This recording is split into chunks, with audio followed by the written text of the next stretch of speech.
ভগ্নাংশের যোগ দেখো। হ্যাঁ, আজকে আমরা ভগ্নাংশের যোগ শিখব। এটা হলো তোমার 5.1 না? দেখি আমরা যে কোনো একটি ম্যাথ নিয়ে ভগ্নাংশের যোগগুলো করার চেষ্টা করি। তো একটা সহজ ম্যাথ আগে হয়ে যাক। হ্যাঁ, তোমাদের ক্লাস 8-এর বইয়ের 5.1-এর হচ্ছে 3-এর কটা করবো আমরা এখন। তো আছে a মাইনাস বি ভাগ নিচ্ছে a প্লাস বি ভাগ হচ্ছে বি।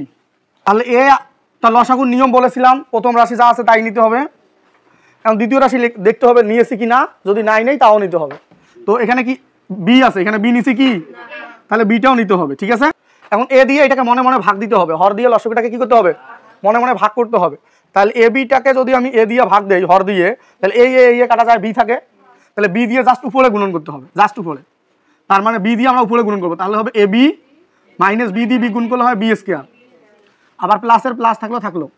এখন এই বি দিয়ে আবার এ বি ভাগ করতে হবে, তাহলে এ বিকে আবার এই হরটা দিয়ে ভাগ করতে হবে। কি বোঝো? আচ্ছা, তাহলে এই বি কাটা যায় এ থাকে, এন্ড এ দিয়ে উপরে দুইটাকে গুণ করতে হবে। এ দিয়ে গুণ করলে এ স্কোয়ার, আবার এ দিয়ে বি গুণ করলে হয় এ বি। তাহলে আমাদের উপরে কি থাকতেছে, এ স্কোয়ার, আমাদের 2ab, এই যে একটা এবি আর একটা এবি কি হয় 2ab, আর মাইনাস বি স্কোয়ার থাকতেছে, আর নিচে থাকে কত, এ প্লাস বি। এইটাই হলো আমাদের অ্যান্সার।